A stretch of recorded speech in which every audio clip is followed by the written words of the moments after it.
Okay, so what does this all mean when we're talking about affect stability versus affect intense individuals?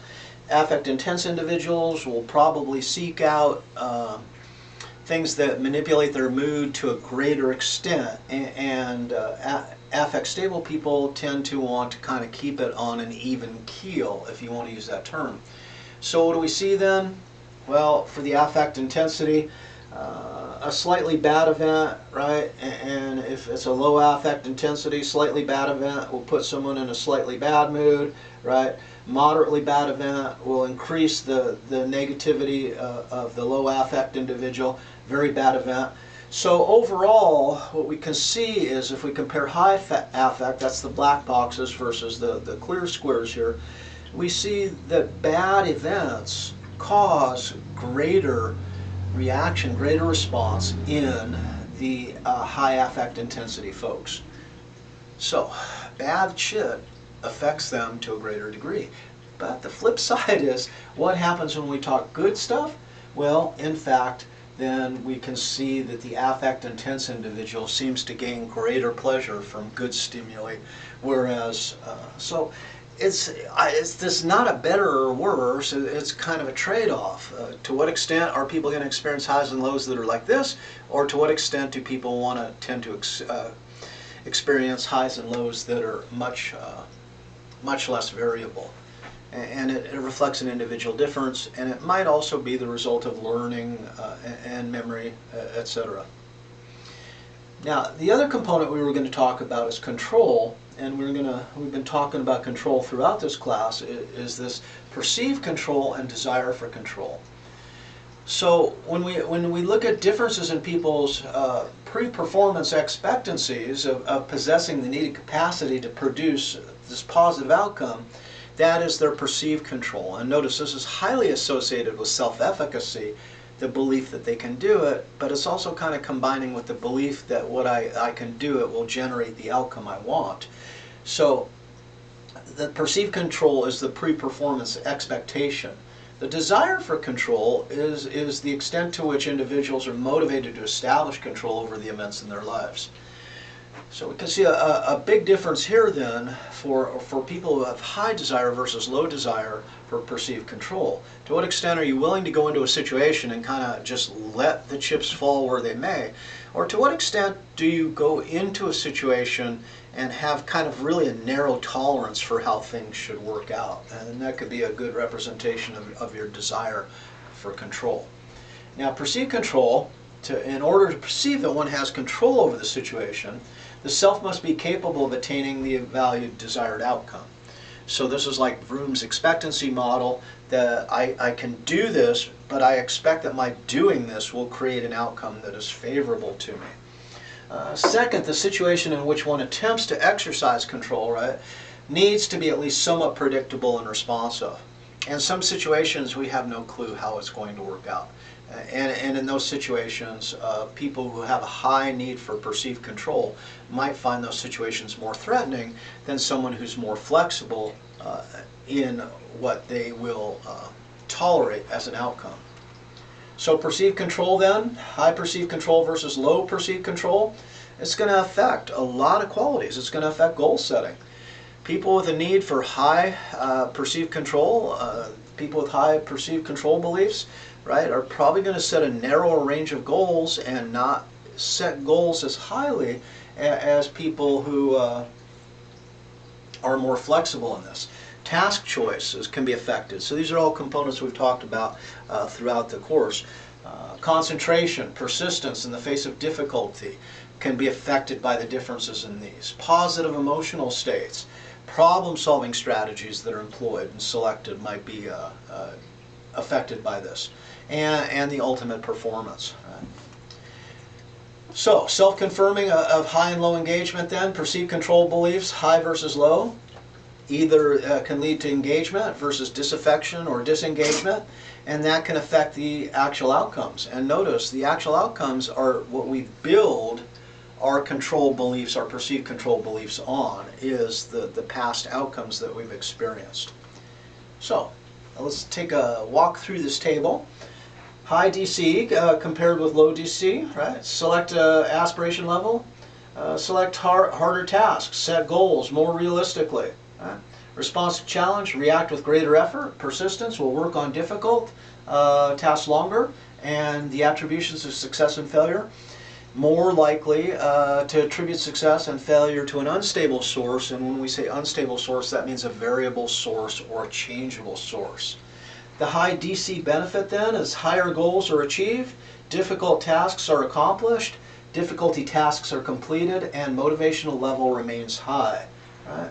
Now the high DC liability, because there's always pros and cons, they may attempt goals that are too difficult, right? Which can be a problem. They may develop performance inhibitions and reactions as a result of selecting difficult goals, too difficult goals. May invest too much effort. That is, this is not really going to pan out. We should be able to disengage from this at some future point. And they may develop an illusion of control where it doesn't necessarily exist. Now, I'm going to shift gears kind of dramatically. I want to talk a little bit about mindsets. Your book doesn't have a lot to say about this, so a lot of this is just going to come from me. In exploring mindsets, what is a mindset? It's a way of viewing the world. It will help us select behaviors in which we want to employ. It alters our perception of ambiguous situations. What we've done in our study when we look at mindsets, mindsets can be chronic, right? So someone might have a hostile attitude, right? And it's as a personality trait. Or we might find ourselves in a situation that causes us to feel hostility. So you can see the state as the second example, and the personality or the chronic trait. And those are all synonymous. Chronic trait, personality, disposition, all basically synonyms. Temporary state, circumstance would be synonyms of another sort. Now mindsets originated as an explanation for implicit motivation and goal-directed processes, and that is often non-conscious motivations that were operating outside of someone's awareness. But we gotta take a step back. We're gonna think about kind of the history of psychology, and if we look at Sigmund Freud, among others, Freud was talking about drives like eros and thanatos, and these are non-conscious drives. They're the id-level drives, right? That outside of awareness prompt us to engage in certain behaviors and avoid other behaviors. So the drives, were also explained as motivations by other psychological scientists. But when we enter coming out of the 1940s into the 1950s, the cognitive revolution begins to take over, and Harold Kelly is one of the champions of the cognitive revolution. And Kelly was of the opinion that motivation just simply didn't exist. And if it did, it was not demonstrable, it was not empirically supported, it was not something to think about. Kelly, Jones and Davis, others of that era, looked at the brain as a computing device. It's a biological computing device. It's a CPU, and so you can look at it structurally like all these levels on a silicone wafer with all these interconnections. I mean, kind of the metaphor for the brain is a computer, and computers were coming to the fore at this point in time. So who knows, was the brain being modeled after the computer in our analysis of it? Were computers being modeled after the brain? Is it some just kind of tautological journey in the explanation, or the metaphor for how our brain works as a computer? So while we have neuroscientists looking at the mechanism, right, then we have essentially psychologists, scientific psychologists, looking at how the brain works, really kind of in terms of software. And that maybe it's akin to that. So Kelly is going to advance the notion that you know, a computer doesn't have motivation. This computer is sitting here that I'm looking at, right, that you're looking at, it's not motivated. It just does as it's told, right? It reacts to environmental stimulus, me hitting keys or pressing the clicker or whatever I do, and it responds in a predictable fashion because of the software, and the mechanism makes it possible. So if you imagine human beings as the same way, if a computer doesn't have motivation, neither does a human being. That is, we have stimuli that come at us, we have current emotional states, we have history, we have memories, we have things we need to get done at this point in time. So it's just that interaction, and if we study the software carefully enough, then we can predict what the software will do, what kind of outcomes, behaviors, attitudes, responses that the software will create through the mechanism. This is the cognitive revolution. It's all about cognition, and basically these guys are hardcore because they say motivation doesn't exist. It's not even, and within the empirical literature they were right, because motivation didn't exist. No one ever fully defined motivation, and no one set up the demonstrations to empirically provide evidence for motivation. So it's a very strange time. Can you imagine psychological science, a huge part of psychological science saying motivation doesn't exist? I mean, a concept that we so take for granted. That's weird to think about, right? Well, so the cognitive revolution employed this intuitive scientist metaphor to describe how we behave. That is, the software drives us to learn, it drives us to know, it drives us to differentiate, it drives us to search for cause, right? So when you want to talk about how well do humans do, how well is human cognition, well, you know, the result of that statement is they're pretty good. Humans tend to operate as intuitive scientists, that is, untrained scientists learning about their environment and exploiting their environment. As they went through this, though, what they discovered is humans made very predictable mistakes in their reasoning. So the software had some glitches, it had some flaws. And that was kind of their statement. So when we talk about the fundamental attribution error, that is, the machinery here causes me to say, why did that person do what they did? And we notice, though, that my explanations are always because that's the way they are, rather than the more complex explanation, the situation demanded it, represents a flaw in the software. And flaws are errors, so that's why they call the way we make attributions in this common mistake of blaming it on the person's character rather than incorporating information about the situation they were in as the cause of their response. It became known as the fundamental attribution error. That this is an error that's implicit in the system, it's a glitch, it's a bug, right? So cost-benefit is analysis, that when people enter into a situation, they will, as an example, look for situations or responses in a situation that will elevate their benefits and reduce their costs. The problem is that there's a lot of examples where this doesn't work, where someone will intentionally do something that knowingly elevates the costs and diminishes the benefits. So even though they're trying to make the case that we're intuitive scientists, we try to maximize gain, we tend to attribute to dispositional factors and all these other flaws that we demonstrate, it really is just the result of flaws in our software. Right? So Kelly's covariation theory then, and this is just an example of how the software works. We're driven to, and notice I'm really working hard to avoid the term motivation here. We're driven to understand a person's behavior. And ultimately, the explanation of a person's behavior is called an attribution. And we really have two ways we can go, according to Fritz Heider. We can make a personal dispositional attribution. They did it because that's the way they are, and that's the simple one. Or the complex one is they did it because the situation demanded it. And that takes a lot more effort and takes a lot more understanding of the environment. So let's take an example. And what's going to happen is, I'm outside the movie theater and I hear this guy just raving about this film. He says, oh my God, what a great movie.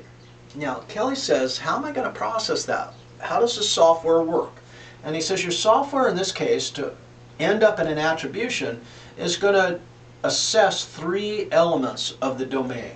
That is consensus, distinctiveness, and consistency. And based on asking a question about this, a question about this, and a question about this, it will guide us to either the dispositional or the situational attribution.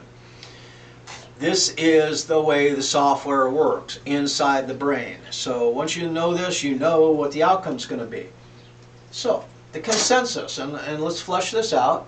If the consensus is low, other persons do not rave about the film, but our stranger does, then it's pointing us towards a personal attribution.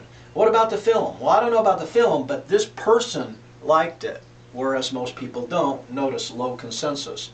Now, if it's high consensus, high, other people rave about the film, then why is this guy raving about the film? The best bet is it's a good film. That is, we're making a situational attribution. So, if not many people rave about the film, but this guy does, then it's about him. But if most people rave about the film, then it's about the film, the situation. Now, the next question we ask, and notice we compile the math, we do the math between these. Distinctiveness, low. The stranger raves about many other films. Right? So, the stranger raving about this film, and he's talking about all these other good films, doesn't really tell us about the film itself, that this film is better than most films. It tells us about this person. And now we might even then provide a stereotype at this point. We might call this guy a filmy, right, or a film buff, right, and we're making a personal distribution. Now, if the distinctiveness is high, if the stranger does not rave about films, he says, you know, for the most part, movies suck, but this film was amazing, then notice we can use that as information to craft a situational, there's something about this film. And then high consistency, right, doesn't really tell us a whole lot. This doesn't really differentiate in this example. The stranger always raves about this film, right? Well, he's seen the film multiple times. He says, I still love the film as much as I always did, right? Or the stranger always raves about this film and says, I like this film and I like it every time I see it. Well, it could be about the film. It could be about this guy's relationship to the film. It doesn't give us a whole lot of information. Regardless, you see, it's a very strict, cognitively based explanation for observed behavior. And if a person's outcome deviates from what's predicted by the model that Kelly produced, if the software generates an unpredictable outcome, then we say there's a bug in the software, there's a glitch in the software. Right? So we don't need motivation to explain human behavior. All we need to do is understand how the mind works, and we'll get our explanations. But as people start to push forward examples that Kelly and for example, Jones and Davis can't explain, they just invoke new errors, new biases, and other statements to explain it away. Not a lot of people are satisfied. In fact, back in 1982, which is kind of where we start to see a gradual transformation, Phil Tetlock and Levy, God, what Levy's first name? I don't remember. Tetlock and Levy, 1982, said, look, here's the deal. And they published an article on the cognition motivation debate. They said currently we don't have enough information and we haven't operationalized this well enough to settle the debate. So y'all can keep arguing, but we're never going to get anywhere. There's some things that have to happen in psychological research for us to kind of settle this argument. And it's kind of a super theoretical article, right? But it got a lot of people thinking, and it started moving people towards the idea that in fact, maybe motivation does exist. But so we got the cognitive people saying no motivation, it doesn't exist, humans simply process, and the mechanism is accuracy driven, it just wants to come to an accurate conclusion.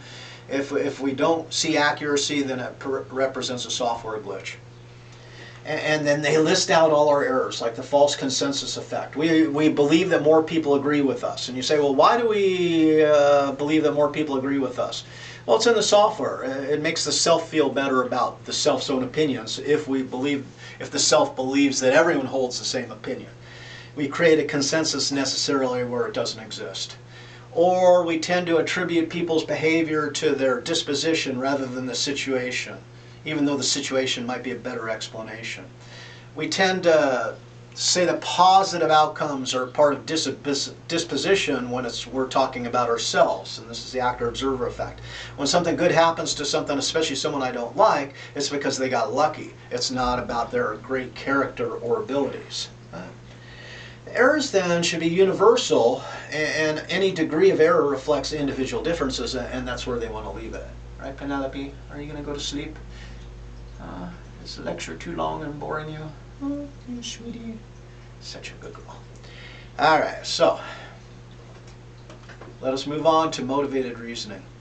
And this is, so Tetlock and Levy write their article in 82. Come 90, 91, Ziva Kunda writes a couple articles. Where's Ziva? Here she comes, right? She writes this article, and she coins this term motivated reasoning. And she says, no, you know what? Motivation is there. To argue against motivation is not the issue. She said, here's the deal, and she's going to define motivated reasoning. Let's get that under her belt. Any wish, desire, or preference that concerns an outcome of a given reasoning task. Let's stop right there for a minute. And what we're saying, Iris, stop it. Iris is giving Hannah a hard time for whatever reason, because we're doing this, right? And they want to. So basically what Kunda's saying is, look, we have wishes, we have desires and preferences, and that's hard to argue against. Right? And if we want our thinking to generate a certain thought, we want our thinking to come to a certain conclusion, then we will think about it in a way that increases the probability that we will arrive at that conclusion. So if I want to believe that the world is unsafe, for example, the world is unsafe, it's a horrible place. Let's suppose I'm a prepper and I want to collect guns and I want to collect food and I want to build a shelter, right? This is a lot of expense and a lot of effort. How do I justify my desire to do this? Well, one way to justify this is to seek out news that demonstrates the world is an unsafe place. And if I encounter news that argues against that the world's bitchin' and it's better than it's ever been before, right? Then I discount or I ignore that news. So I start indicating a preference for information. Information that agrees with me is elevated in status, and information that disagrees with my ultimate reasoning task, I diminish, right? So, and then the people who provide information, right? If people provide information that agrees with me, oh, those are good people and they're smart thinkers. Whereas if other people are providing information that is counter to what I want to believe, then I discount these people. And note that a popular term over the last 3 or 4 years has become fake news. Why is it fake news? It's not because the news has been given any kind of truth value or truth test. It's